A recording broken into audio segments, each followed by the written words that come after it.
Chaf Beis Mishnah Dalet. Says the Mishnah, Noisnin Tavshel L'Sei Chaber, you are allowed to place cooked food, a pot of food, B'toich Chaber, in a pit, in a cavity, B'shvil Sheyeh Shamor, in order that it stays preserved. What does that mean?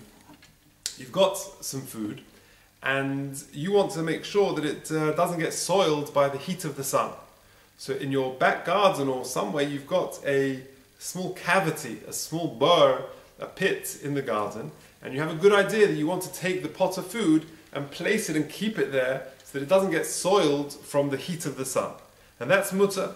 Says the Bar Tanura, that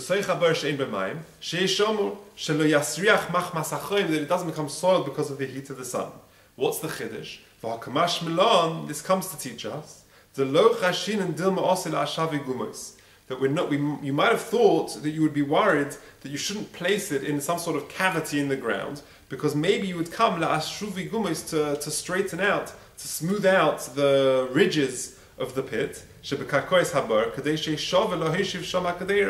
that you might be worried maybe you would flatten out the bottom of the pit, so that when you place your pot there, it should be on level ground. Kamash Malon, we're not worried about that. And therefore, it's in order to place, it would be permitted to place your pot of food out of the heat of the sun into the ground, and we're not worried that you may come to smooth the ground. Continues the Mishnah, Ves hamayim hayofim beroim b'shvil she'itzanu. You are allowed to place good water, drinking water, a flask of good water, beroim, in a pond or something of bad water, b'shvil she'itzanu, that the water is cool. In other words, you've got a flask of cold drinking water, and you want to make sure it stays cold. If you leave it out in the sun, it will become warm. So therefore you have a good idea. There's a pond or something in the back of your garden, and you decide to take the flask of water sealed and place it in the pond so that it stays cold. That is mutter on Shabbos. Now the Mefarshim, as we'll see in a second, say there's no actual chiddush in that. What should be the problem? So we'll see that this clause of the Mishnah is actually only mentioned as sort of as a forerunner, as an introduction for the next part of the Mishnah, which says, you're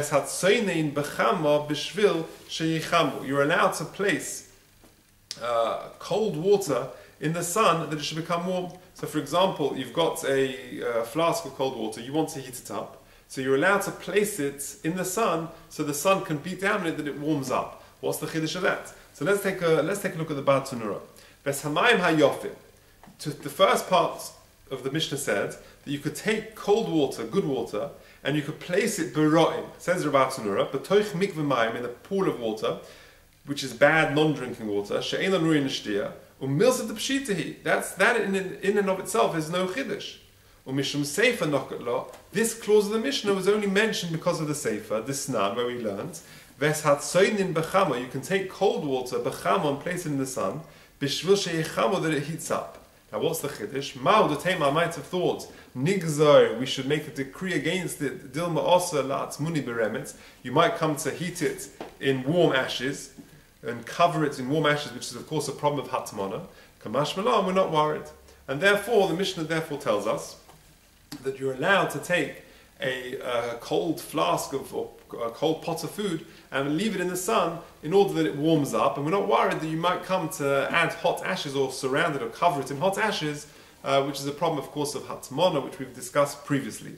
Now, there are other girsas. The girsa we mentioned was veshatzonin bechamo, that you can place something cold in the chamo, in the sun. But others have the girsa veshatzonin bechamin, i.e., you can place cold food or cold flask of liquid bechamin in hot water, not in the sun, but bechamin. And that would only be allowed if you've met two conditions. Number one, that placing, imagine you've got a flask of cold water and you want to place it in hot water to heat it up. That's only allowed if the hot water is in a kli sheni. A kli rishon would be problematic because a kli rishon cooks, but we're talking about a kli sheni, that would be mutter. And second of all, you don't fully submerge the tzoinin, the cold, in the chamin, because then again you've got a problem of hatmana.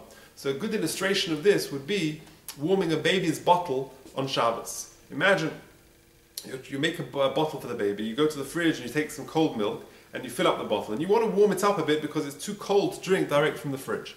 So what you can do is this. You've got the urn on the side, which is a kli rishon, of course. You can then add hot water from the urn into some bowl or a cup or a keli, and then you've got kli sheni, hot water in this cup. And then it's mutter to take the baby's bottle and place it in there. A, because the water is a kli sheni, therefore it's fine.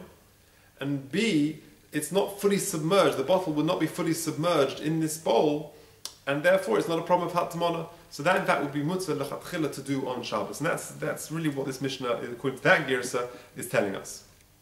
Concludes the Mishnah. Misha noshru kelov baderech b'mayim. Someone, his begodim, his clothes, fell into water when he was traveling back. Mahalech bohen, he was traveling and he fell over or something and he got soaked, he got drenched. Mahalech bohen, he's allowed to continue walking with soaked and wet clothes. Ve'ein choishesh, and we're not worried. So what are we not worried about? So there are two pshatim. The Bartanura says, Misha noshru kelov shenoflu b'mayim Shabbos. He fell in water on Shabbos. Or the begodim fell in water on Shabbos. Mahalech imohin ve'ein choishesh. You can continue walking. We're not worried that maybe people will think he laundered his begodim on Shabbos. The Rambam says that we're not worried that maybe he will come to do schita, he will come to wring out his saturated begodim. And that is in contrast to the next Mishnah. Mr. Hashem, the next Mishnah we'll learn says that a person is not allowed to carry a towel which is saturated because we're worried Shemi Yischet, he may come to wring it out. So how come in our Mishnah, if his clothes become soaking wet, how come he continue walking and we're not worried Shemi Yischet? So the answer is Kovat HaBrius, that to retain human dignity, a person is not obligated to remove some of his clothes in public because of Kovat HaBrius. So we're not worried Shemi Yischet in a situation of Kovat HaBrius. Okay. When he arrives at the outer chotzer, the Bartanura says, it's the chotzer which is close to the mavui, to the courtyard of the city, which is a secure place, and he can now take off his clothes and leave them there and dry them out. He's not worried they'll get stolen.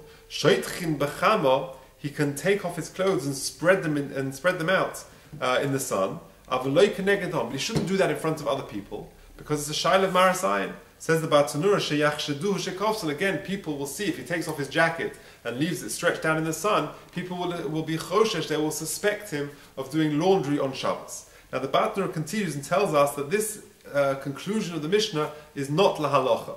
Says the Bartanura, Mishnah zu dechuyehi. The end of this Mishnah has been rejected. Why?